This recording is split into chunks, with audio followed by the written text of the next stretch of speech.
Bonjour à tous. Alors, aujourd'hui, on va étudier les différentes sortes de problèmes. Parce que les problèmes, ça nous pose souvent problème. Alors, allons-y. Je vais devoir faire une soustraction. Comment je sais que je vais devoir faire une soustraction dans un problème? Ici, il y a 70 passagers dans un car. Ok. 17 passagers descendent. Combien en reste-t-il? Quels sont les mots qui me permettent de savoir que je vais devoir enlever 17 à 70 pour trouver le résultat? Tout simplement, 17 passagers descendent. S'ils descendent, c'est qu'ils s'en vont. Et s'ils s'en vont, c'est qu'il y en aura moins. Et donc l'opération que je vais devoir faire, ça sera 70 moins 17. Et donc c'est là que notre arbre de calcul intervient. 70 moins 17, c'est égal à 7 dizaines moins une dizaine et 7 unités. Petit problème. Là on n'a pas de dizaines. Et là on n'a pas d'unités, pardon. Et là on a 7 unités. Donc comment on va pouvoir enlever des unités à pas d'unités? On va régler le problème. 7 dizaines, c'est comme 6 dizaines et 10 unités. Comment on peut en être sûr? On prend notre tableau centaines, dizaines, unités. Si je rentre 7 dizaines, ça me fait 7 dizaines et 0 unité. Et donc j'ai bien 70. Et maintenant, si je mets 6 dizaines, ce qui nous fait 60 en tout unités, et que je rajoute 10 unités. Hop là. Oh là là, j'allais faire une faute. 2 chiffres dans une même colonne. 10 unités. Si j'additionne 60 plus 10, je trouve bien 70.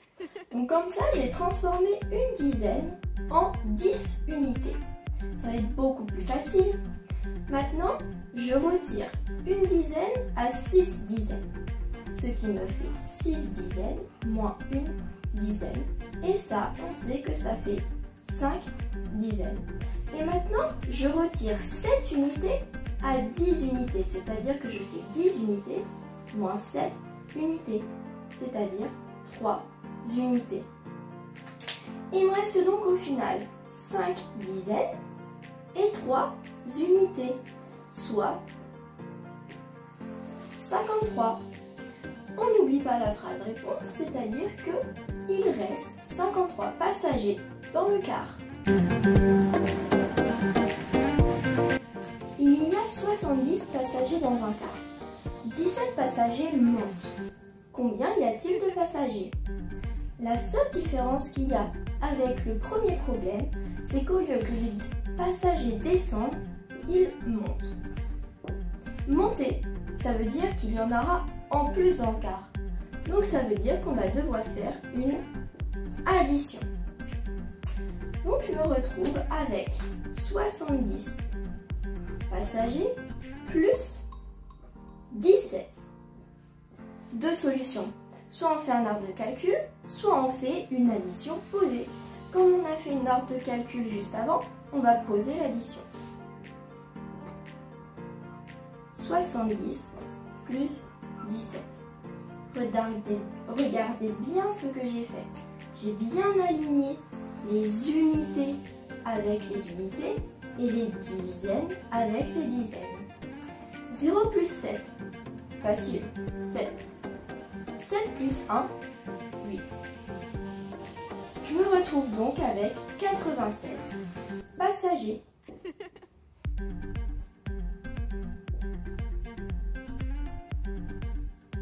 Et quand il y a plusieurs passagers, petit s, à passager. Il y a 73 passagers dans un car. 3 descendent, puis 8 montent. Combien y a-t-il de passagers au total? Oh là là! Au début, on en a 73. Donc, au début, 73. Ensuite, 3 descendent. Donc comme tout à l'heure, s'ils descendent, ça veut dire qu'on en aura en moins. Donc qu'est-ce que je vais faire? Je vais faire 73 moins 3 passagers. 73 moins 3, donc on retire 3 unités à 7 dizaines et 3 unités. Il nous reste 0 unité et donc on va être à 70 passagers. Maintenant, on nous dit que 8 passagers montent.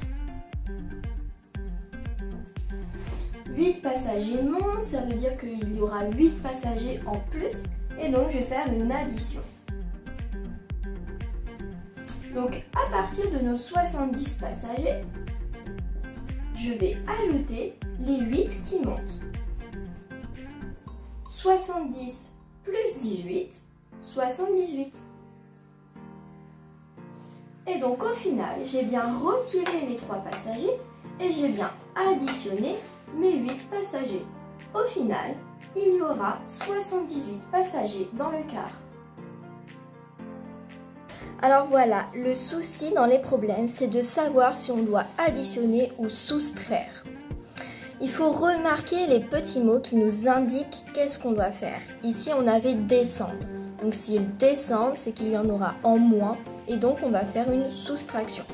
On avait ensuite monter. S'ils montent dans le quart, c'est qu'il va y en avoir encore plus et donc on va faire une addition. Voilà, et bien écoutez, j'espère que cette vidéo vous aura permis de comprendre comment est-ce qu'on doit prendre un problème, comment est-ce qu'on doit essayer de le résoudre et surtout essayer de le comprendre. Et donc, rendez-vous dans la prochaine vidéo. Bonne journée!